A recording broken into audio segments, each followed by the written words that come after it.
This episode is brought to you by Leibish Coloured Diamond Specialists. Did you know that only one stone in 10,000 discovered is a coloured diamond?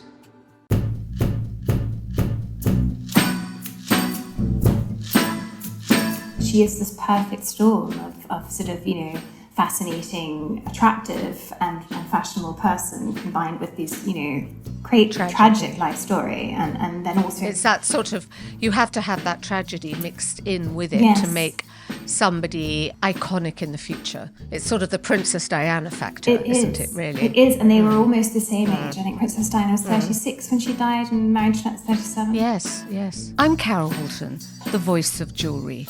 Welcome to If Jewels Could Talk. I'm an author and broadcaster, and the woman who initiated the role of jewellery editor at magazines like Tatler and Vogue. This is a podcast for everyone, for people who do like jewellery, for people who don't realise they like jewellery, and anyone intrigued by fascinating facts, new ideas and forgotten histories. So join me as I tell sparkly tales and meet all sorts of people, delving into 4 centuries of jewellery culture and investigate what's happening now.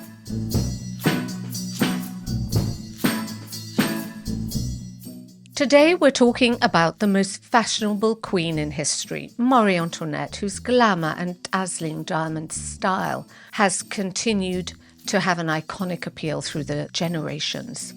And keep listening because this is the first episode of 2. Next we're going to talk in depth about the affair of the diamond necklace, the scandal that precipitated the downfall of the French monarchy. I am delighted to be here this morning talking with Dr. Sarah Grant, the Senior Curator at the V&A Museum in London, and she is the curator of a landmark exhibition called Marie Antoinette Style, which is the first major exhibition to be held in the UK dedicated to the Queen's enduring influence on fashion, interiors, design, and popular culture.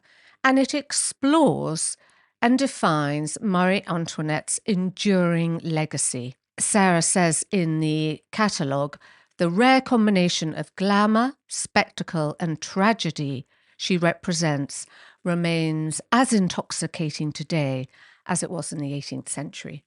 Sarah, thank you very much for joining us. Thank you for having me. Has Marie Antoinette long been a figure that you have wanted to look into? Have you been slightly obsessed by her for many years? I wouldn't say obsessed, but she is someone that I wanted to focus on for a long time in an exhibition. And given that there had never been an exhibition, as you said, in this country on her, which surprised me, because we have so many of her objects in collections across the UK. I felt that sort of the time was right. I mean, actually, things like the jewellery sales that came up, with the jewels from her collections showed the kind of continuing interest in her as well. And it just seemed like the right time to explore her as an early modern fashion and style icon, as someone whose style has never gone out of fashion. And so because we have at the V&A a very important portrait of her, we have some of her porcelain, we have some of her furniture, and then we had the other collections to support it, like the 18th century French dress and textiles that we could show, and also, importantly, jewels as well, because jewels are such a key part of her look, her sort of aesthetic, and her style too. And to you, she was the most stylish French queen of all time. Absolutely, yes. Absolutely, unequivocally. I mean, her first maid of the bedchamber said all wished instantly to have the same dress as the Queen. She's acknowledged in her own time as being this hugely fashionable figure. And everybody is scrutinising what she's wearing. They're reporting on what she's wearing. It goes as far as North America in the newspapers. People go to Versailles to see what she's wearing. Her wardrobe can be viewed. It is a royal chattel and people can go and see it. And she herself says that she loves and is interested in fashion. She said, it is true that I do take a little care in my adornment. So she loved fashion. She becomes this figure in fashion plates. And it is a time, obviously, when Paris and Versailles are also the centre for fashion in Europe. And so all the trades that support, fashion are beginning to professionalize. You have the beginning of the fashion press, so the first fashion magazines, are coming out at the same time. So all that comes together with the pace and the acceleration of fashion. So fashions are changing weekly. And Marie Antoinette, reflects that. She moves away from the more rigid, the more formal, the sort of more old-fashioned court dress, and she embraces sort of younger and more fashionable styles, and she helps to change fashions. So that's interesting. Fashion changes every week, and we talk about fast fashion now.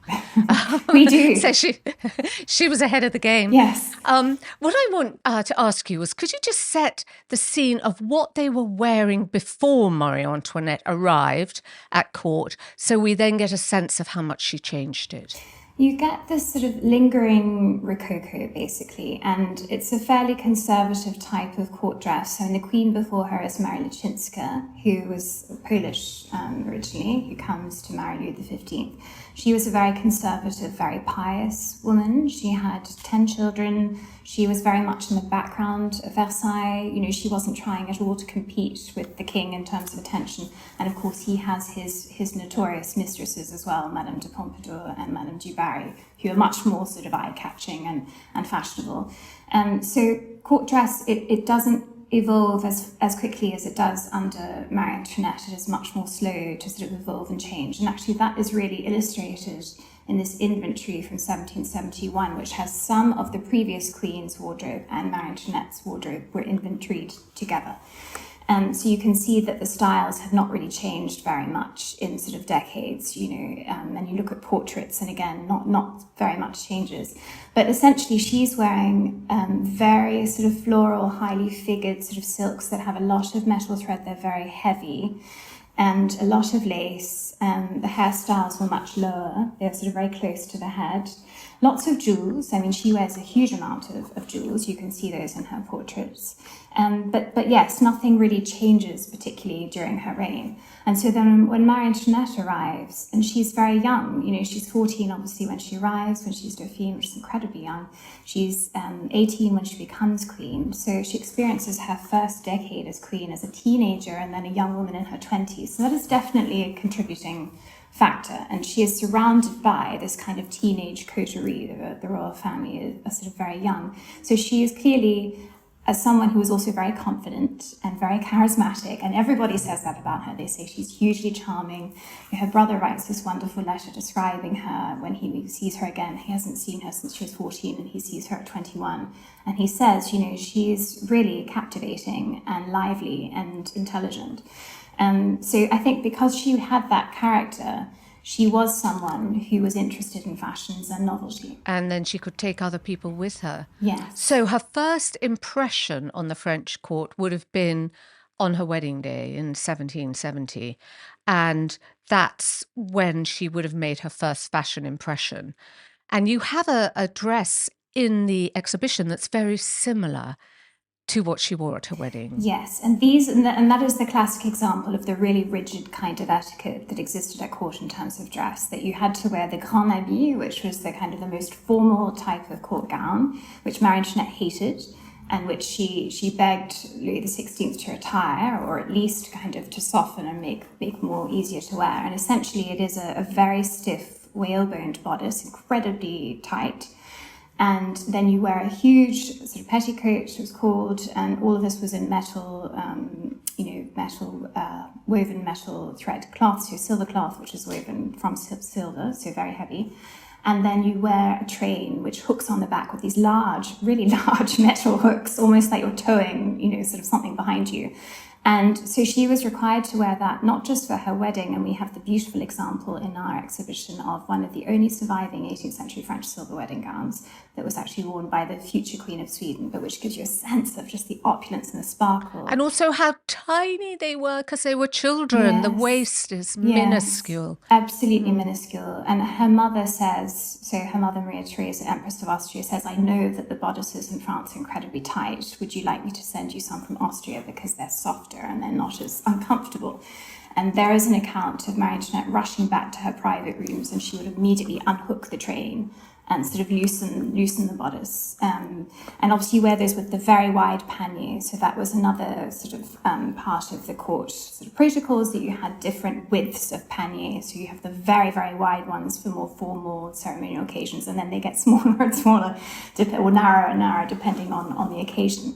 But so yes, so the wedding gown gives a sense of the opulence of the most formal type of gown that you wore, which she wore regularly. And she would have her diamonds sewn to the bodice, and she would wear her diamonds in her hair as well. And they also held up the sides of the skirt of the gown too. So in addition to all that sparkling silver that you see in the exhibition, you have the additional layer of all the jewels on top too. And did she also have jewels sewn to the back of her shoes? They're not really shoes, are they? Because they're the little slippers and the mules. The little slippers and mules. She did. I mean, she had actually, funnily enough, there's an inventory since 1795 which mentions amazing diamond shoe buckles, and I think it's a set of shoe buckles, a pair of shoe buckles that's the most valuable in that one. So yes, she wore her diamond shoe buckles as well, diamonds in her hair. When she wasn't wearing the formal court dress, she was wearing them in her bonnets as well, and her hats, earrings, obviously. And they're all, as you know, she has her personal jewels, and then she has the crown jewels that she can borrow, in which a receipt had to be signed for as well when she borrowed them, and they came from Paris because they're kept in the Garde des Meubles. Mm-hmm. But she kept her own jewels in her personal jewellery chest in her bedroom. And you have the chest in the exhibition. We do, yeah. I mean, it was a gift from Louis XV, so from her grandfather-in-law, essentially, the then reigning king. He gave it to her as a wedding present, this beautiful little jewellery chest with the Sèvres porcelain plaques, an amazing kind of gilt bronze mount, and there's even the lining is lined with this beautiful pale green velvet, and then you could pull out a little ledge so she could write a little letter, because you're putting on your jewels, and maybe you're writing a little letter, I don't know. And it took a long time to put the jewels on, so she had time to write a letter. It did, and she has someone employed in her wardrobe, in the list of wardrobe members. There's someone who's employed just to sew jewels onto her, and there is someone employed just to thread and rethread pearls as well, and then there's a separate person who was employed just to clean her diamonds and her other sort of stones. So it's fascinating, the whole kind of the sort of system that grows up around the jewels and supporting the wearing of jewels and all those things.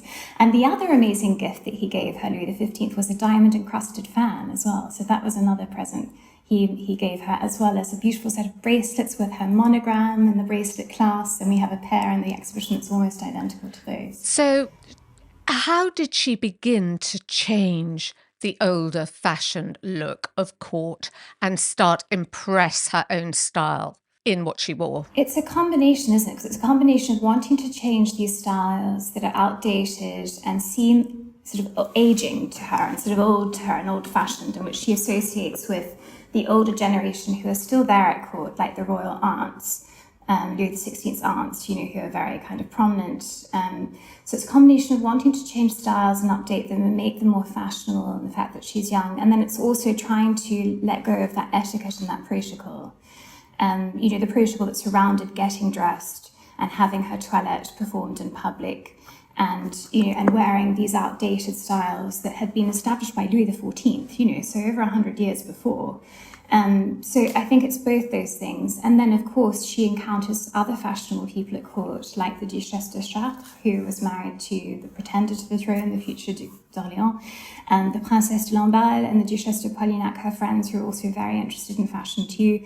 And it's the Princesse de Lamballe and the Duchesse de Chartres who introduced her to Rose Bertin, who is the famous marchand de mode. So there are other fashionable people at court and in her circle, and so clearly it is a sort of a group kind of activity. But it's definitely the Queen who is launching trends together with the help of marchand de mode and other people in her circle. Do you think she had an image of what she wanted to look like? Not just to change from the old-fashioned style, but do you think she had an image in her head of what she wanted to be? Well, I don't know, because even before she leaves Vienna, she is supposed to assume the guise or the appearance of a French princess, and she's sent a French hairdresser and she's sent a French dentist to Vienna, so that even before she leaves, she can start to sort of appear French. And her mother orders her entire trousseau from Paris. Her wedding gown comes from Paris. So she's already, and she's wearing French silks in Vienna as well. So she's already, sort of trying to be French. That was a very important part of assimilation at court, was not to appear foreign and to appear as French as possible. In terms of her ideas of what she wanted to appear, I think she was just open to kind of new ideas and new creations. She's very open to, for instance, English fashions, which became very, very fashionable at the time and were a symbol of modernity, because English women, and in particular women in London, were seen as having a particular independence, and London was the most modern city in Europe at the time. I was interested by her interest in English fashion because that can't have endeared her to the French court. Well, they were all interested in England, actually. Were they? Yes. So Louis XVI, he speaks fluent English, and his master of the wardrobe sent his son over, almost like a gap year, to England to kind of travel around England. And then when there was, a time of peace in around 1787, a lot of the French court, people who were allowed to travel, went to England and looked at the country houses and sort of, spent time in London and visited various places like Bath and, York and other places. So there was a huge interest in England at the time. So she turned to the Rose Batin. And can you describe a little, I suppose the fast-track way to describe Rose Batin is to say she was one of the first couturiers. Yes, she's a stylist and a couturier. They don't make anything. So the marchands de mode don't make anything, but they marshal sort of the different aspects of the dress to create the whole sort of, the whole guise or the whole sort of overall look. So they sell trimmings, like ribbons and other things, but they don't sell gowns. Essentially, they are the ones who sort of mastermind the overall look, and then it's sort of they work with seamstresses and other people who do all that. So she'd choose fabrics. Would she show Marie Antoinette these fabrics and the trimmings? Yes, yeah. And then together they would sort of confect something and then give it an elaborate title or a really whimsical sort of title. Like what? Oh gosh, I'm just thinking about some of these poof, that she worked together with the Queen's hairdressers to create these special kind of headdresses that went on top of the hair, and they had these extraordinary names like pouf à la sentiment and kind of and named after things like inoculations against smallpox and naval victories and it's a very intellectual type of fashion, I think.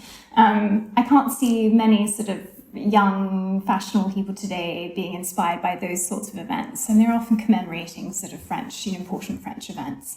And the colours as well, didn't they have extraordinary titles?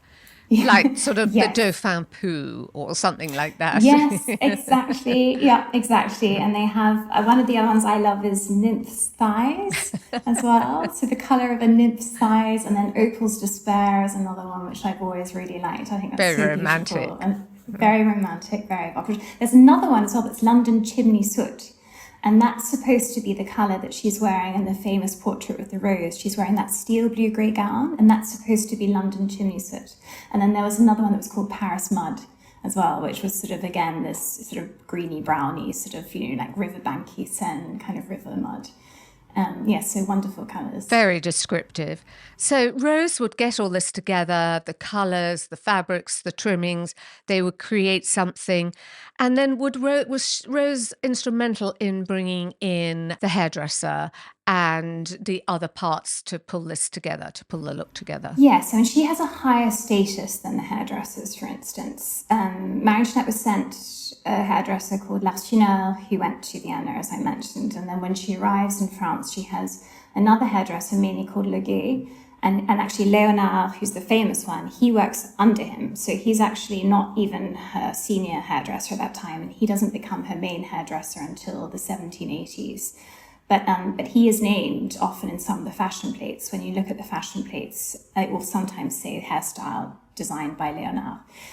So Rose Batin will coordinate all of that. But, other people also take credit for Marie Antoinette's style, like her artist, Vigée Lebrun, the portrait painter. She says, I was responsible for styling the Queen in her portraits. And she says, I made her wear her hair like this, and I draped the gown like this, So there are a number of other people who are also involved or certainly taking credit for it. Stage managing this. Do you think she was the first French queen who saw jewellery as a fashion accessory rather than a symbol of monarchy? That's a really interesting question. I don't know. I think, as I said, her predecessor wore very visibly lots of jewels too. And Marie Antoinette, when she arrives at court, she inherits some of those jewels, and she also inherits her mother-in-law's jewels. So Louis XVI's mother, who died when he was 11, she inherits those too, and all the pearls. I think, is it possibly that just everything was becoming so much more imaginative and creative that applied to jewels too? Mm-hmm. I mean, during her time, famously, this Paris jeweler says, we are now in the age of the diamond. This is the time of Marie Antoinette, we are now in the age of the diamond.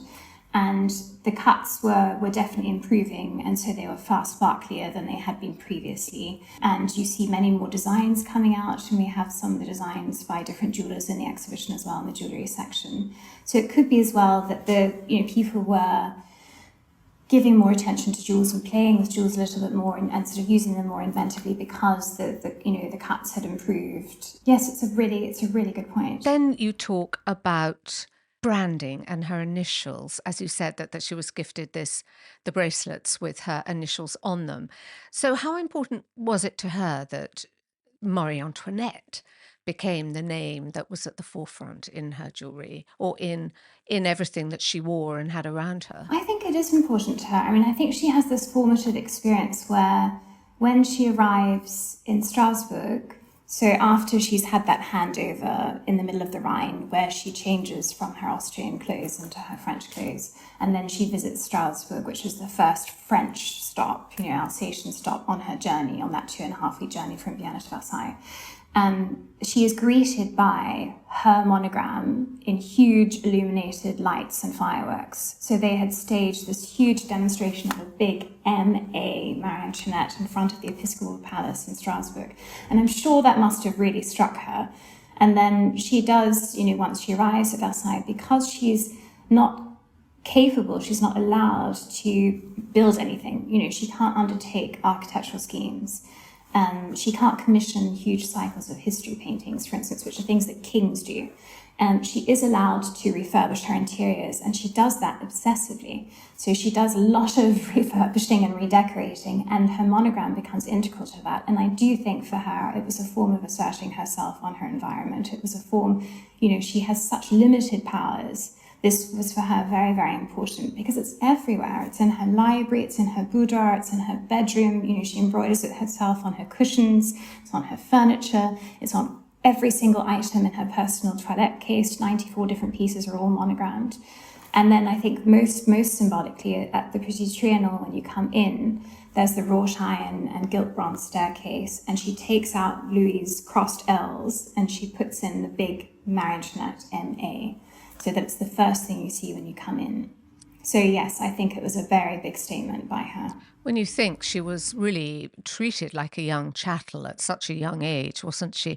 It's almost like she had no identity in this manoeuvring of power play, using her and sending her to the French court. So maybe it is a way of saying, actually, I'm a person. Here I am, Marie Antoinette. Yes. And this sort of endless reminder. I think there's a really interesting letter that she sends to her brother where she says, I have almost no influence at all. And she says, if the public realized just how little influence I actually have, I would have even less. So she says, I give the appearance that I have some command over what goes on and the king's, kind of opinions, because otherwise, if people realized just how little I actually had, I would be completely ignored or sort of disregarded. And I think that is really fascinating. He deliberately excluded her from any kind of conversations about court affairs. And then in the end, it is actually her who's negotiating or trying to negotiate their release or their escape, because he has what, historians now believe is a mental breakdown. So she ends up taking over during the revolutionary years.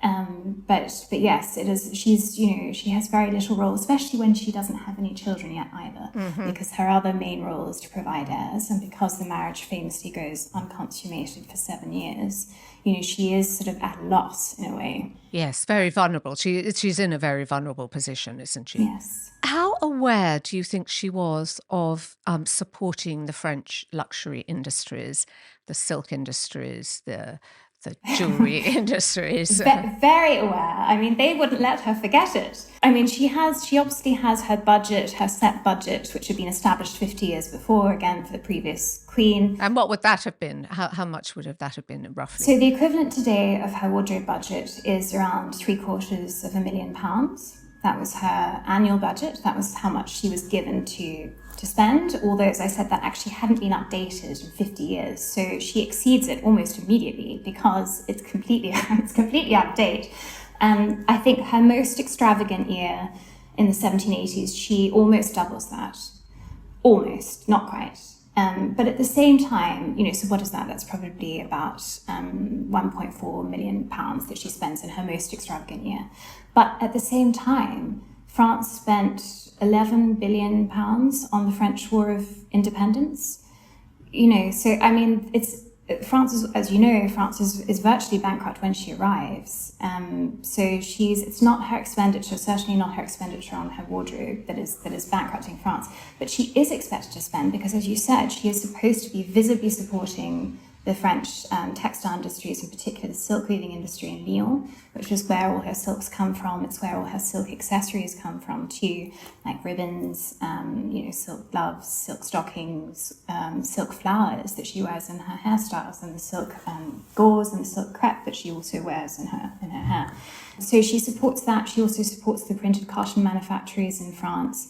And yes, when she wears foreign imports, or when she is seen to be wearing products that are perhaps eroding slightly the prominence of those industries, then she is criticised very, very heavily. So she has a duty to spend. She has a duty to spend, and so she's supporting those industries, and she's also supporting her own staff. I mean, the wardrobe staff is substantial, and they have a vested interest in her spending because they are allowed to select the majority actually of the gowns at the end of the year.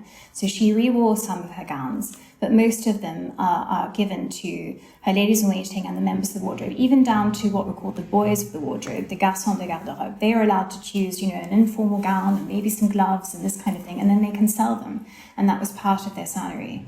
So everyone was relying on her to spend lavishly, and actually she's not even placing the orders herself. It is the woman who's in charge of her wardrobe, who's one of her ladies-in-waiting, and she was accused of theft by the Austrian ambassador. He said she was placing orders that were far too large, excessively large, because they knew that at the end of the year they would be able to sell what is left over. And so what was the size of this wardrobe when you said people could actually come and visit it? What was the size of it? So it consisted of around 108 gowns, and then obviously you have all the different, so it was around 108 gowns every year. It filled 3 rooms in her, behind her formal apartments. There were 3 big rooms that were devoted to the wardrobe. They're still there. You can go and see them. They're not on the public circuit. And they were lined with wardrobes and cupboards, and they had tables down the middle so that you could lay the gowns on them and you could alter them. But then obviously, in addition to the gowns, you have all the other garments and accessories too. You have your shoes, stockings, fans, hats, you have cloaks, you have dominoes, which you wear over your masquerade gowns. You have ribbons, you have fans, all those things. So there are all the many sort of other accessories. Then you have things like the panier as well, which were made for her by someone in her wardrobe. You have the chemise, which are her undergarments, because people didn't wear underwear, they just wore the chemise, which is a linen tunic as well. And we have the list of all the different people who made these and supplied these, and where she bought her lace, and all those different things. So so there were these 3 rooms. I don't know if it's the rooms that people were taken to, or whether a portion of the wardrobe was taken out for people to see in a public room, which I think is more likely.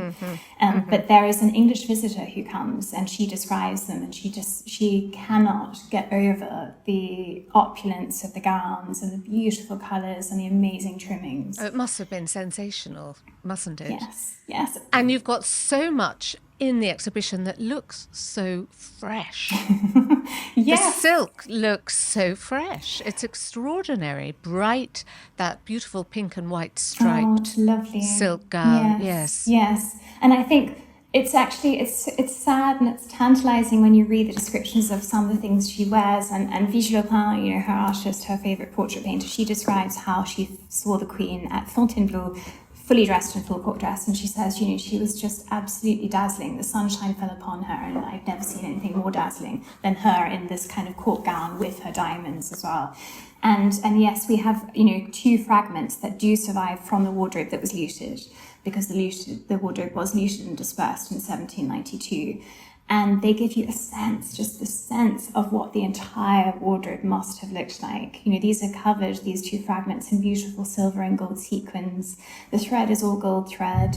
It's amazing kind of velvet and silk and beautiful metal thread embroidery. It's the very peak of kind of production ever, not just in the 18th century, but ever in the history of dress.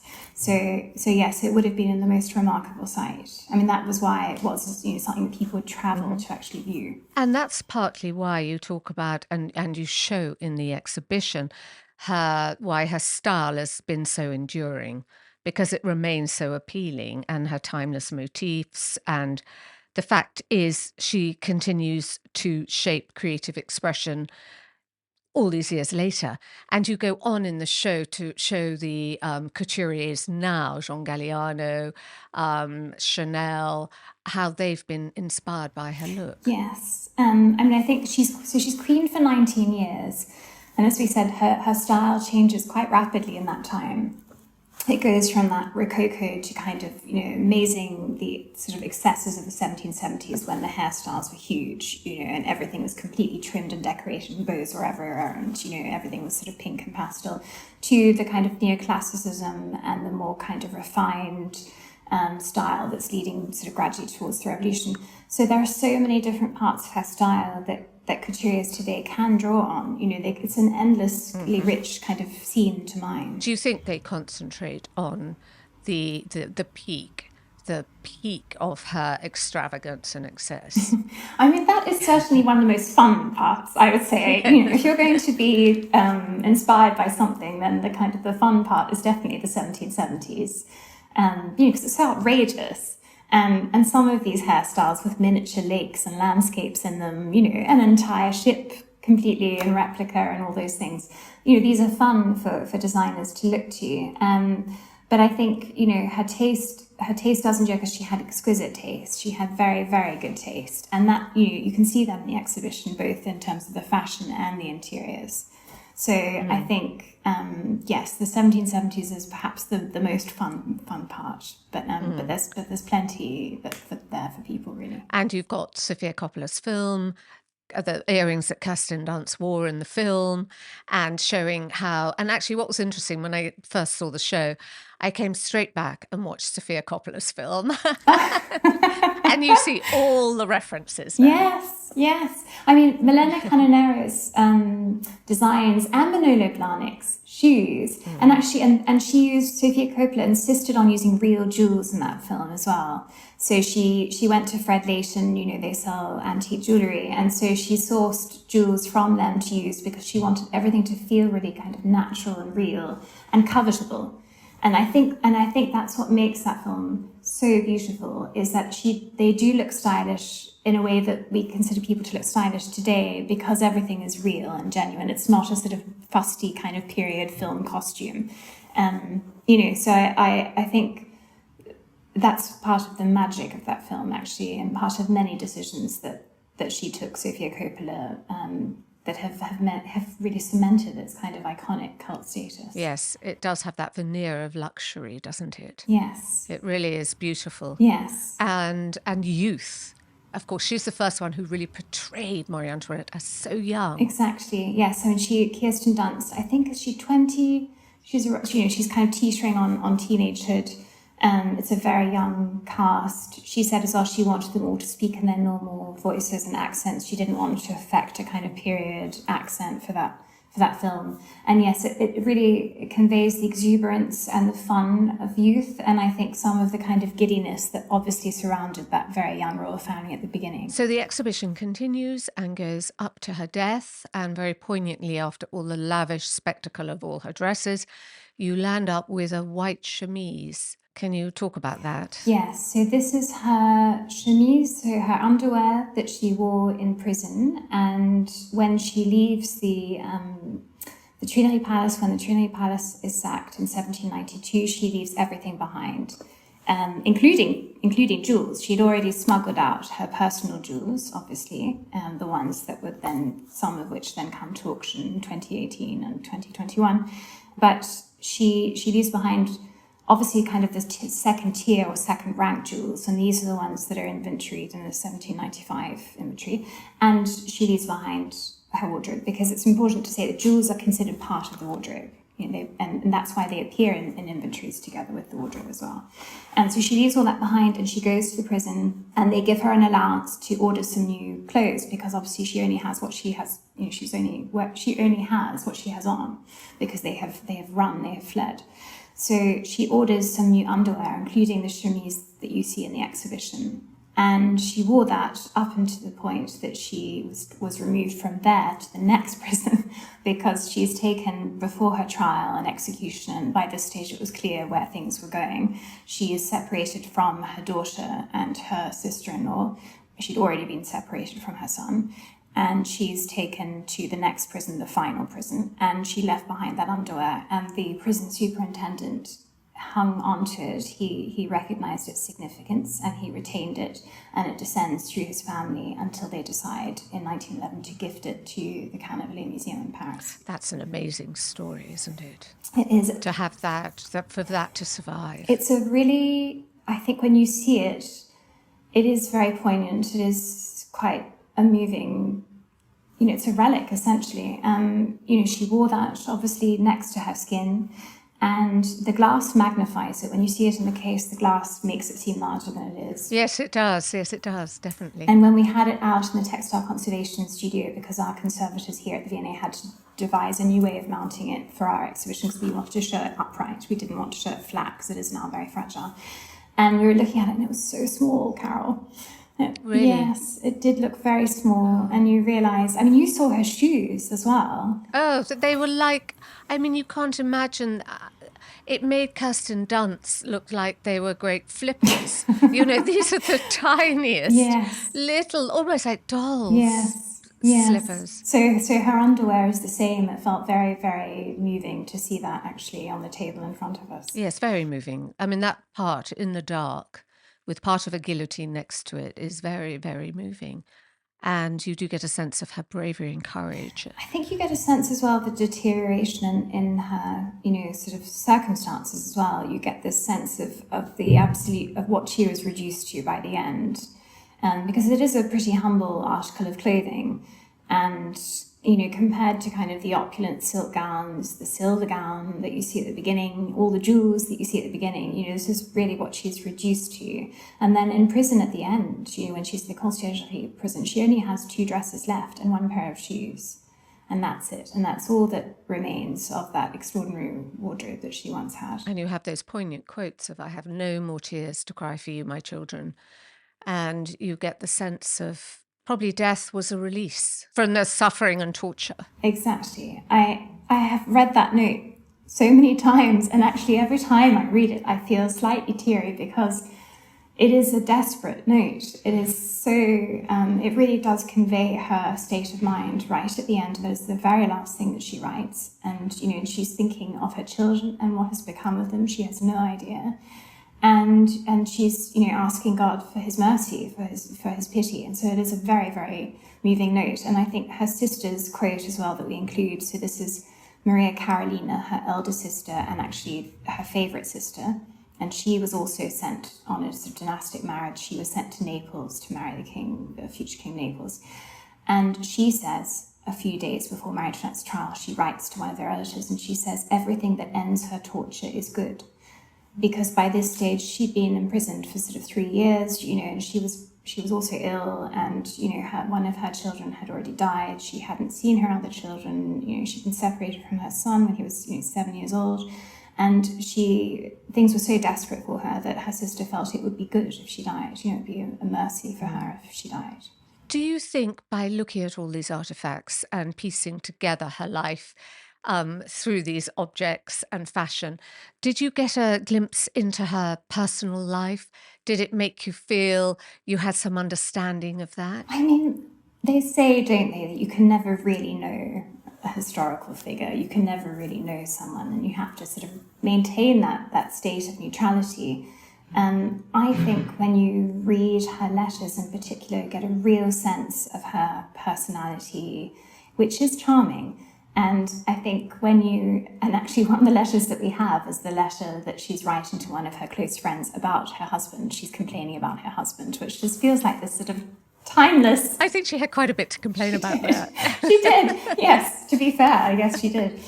He wasn't the greatest husband. He wasn't the greatest husband. He was apparently a very good father. Apparently, he was a good father. But yes, not a wonderful husband. Certainly not the kind of the great romantic sort of figure that she has in Count Fersen, the Swedish aristocrat that she has the affair with, who then tries to help her escape. But yes, I think her letters convey a lot about her. I think as well her toiletry service, the parts of her toiletry service, things like her little eye wash cup and her powder pot, and things like that to me, because they are, again, we all kind of wash our faces, and we all, some of us put on powder, and I just, for me, that also made her seem extremely real and human, and seeing her hair as well. We have her hair in the exhibition, and again, I think it's something very intimate and personal, and that was something really that we're trying to do. We weren't trying to lead visitors in any particular direction or form. We want them to form their own opinions about her. Her style obviously is timeless. That's something that's sort of undeniable. But in terms of how you feel about her as a person and a historical figure, we wanted people to make up their own minds. But certainly for me, when I see those objects and when I read her letters, and when you read these wonderful accounts as well, a lot of the English visitors to Versailles give us fantastic accounts of Marie Antoinette in a way that we don't have actually from French sources, because so many letters and so many papers were destroyed during the Revolution. It's the English correspondence and the English diplomatic correspondence that's invaluable to us. And there are wonderful accounts of her sense of humour and jokes she made, and how lively she was at balls, and how everybody sort of found her charming and effervescent. And so to me, those things have definitely influenced how I see her. And how do you see her at the end of it? I think she is unarguably a figure of great style, a figure of great taste. I think she was somebody who was a devoted and very affectionate mother. I think she was someone who was open to new ideas. I think, obviously she's still very much a woman of her time, a woman of the 18th century, and she's bound by those constraints. I think that towards the end, she is incredibly stoic.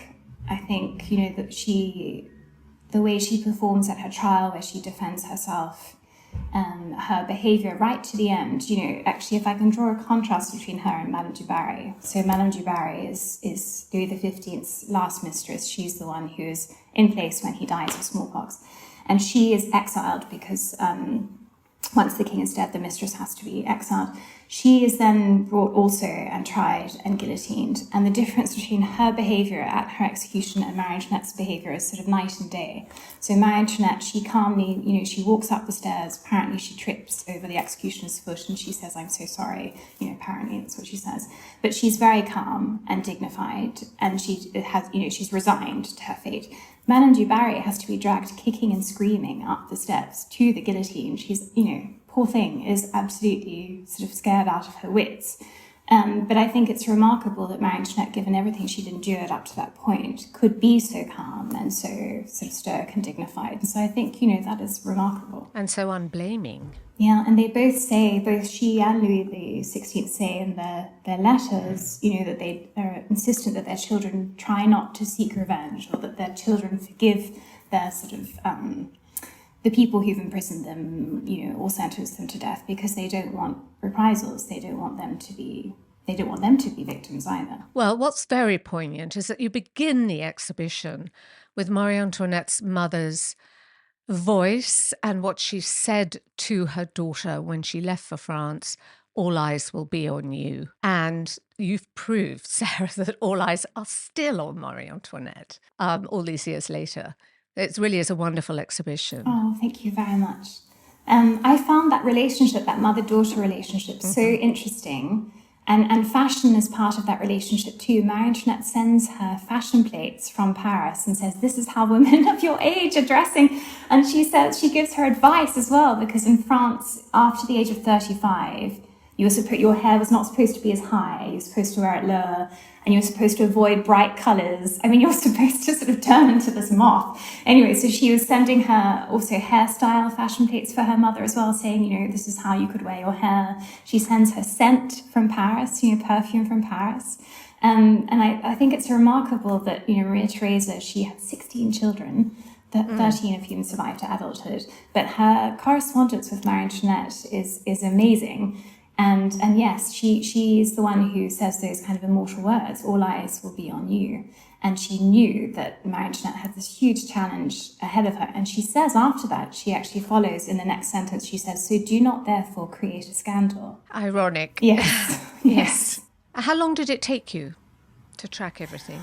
Well, I pitched the exhibition in 2017, so it was 8 years ago. So that was when I first started to kind of keep my eye on things. But then obviously things like the sales that came up, not just of jewels, but also furniture has also sold. More things have resurfaced, and more things will undoubtedly resurface as well as they continue to come up. But it was really 4 years in earnest, and the key thing for us was the relationship with Versailles, because we have 17 historic loans from them, and most of them haven't left France before. So that was key. And I also wanted to make sure the pieces of the wardrobe that we've reunited for the first time, that we could secure those too. So there are things that didn't make it, but very, very few. I mean, really everything that was sort of on my shopping list, so to speak. We got. Yeah, so that's amazing. That's very lucky. And, it's things that people haven't seen before necessarily. So it's special. It's very special to have that. There was this amazing moment, actually, because she did, as we've discussed, she loved England. She was a total Anglophile. And she bought English books, and she bought prints of English houses and, English portraits as well. And there was this moment when the famous portrait of her that we've borrowed from Versailles, which is at the beginning, of her holding the rose, when we took that out of the crate, and I thought, I can't believe, she always wanted to go to England, and of course never could because she wasn't allowed to leave the country. The fact that she was finally here in some way, it felt like this sort of symbolic thing that she crossed the channel. And because she did cross the channel, she came in a truck, and so she didn't fly, and so she crossed the channel, and finally she was in England, and that did feel really special, actually. You brought her here, so that's something. Well, you've brought her alive, and I urge anyone to go and see the exhibition, and they get such a sense of this young girl and this tragedy that ensues. So thank you so much for sharing it with us, Sarah. Thank you very much. Thank you for having me.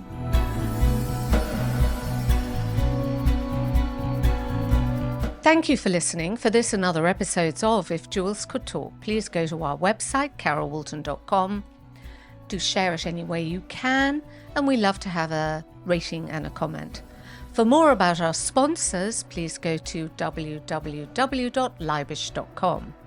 Don't forget, the book of the podcast is out in any good bookstore or on Amazon. Join me again for the next Jeweled Nugget, when we will take a deep dive into a French heist. No, not that one. We've already done the Louvre Museum heist, which you can find in our back catalogue.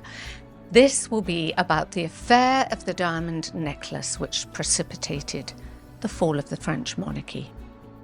Join me then, and thank you for listening. Bye-bye. If Jewels Could Talk with Carol Woolton is produced by Natasha Cowan, music and editing by Tim Thornton, graphics by Scott Bentley, illustration by Jordi Labanda.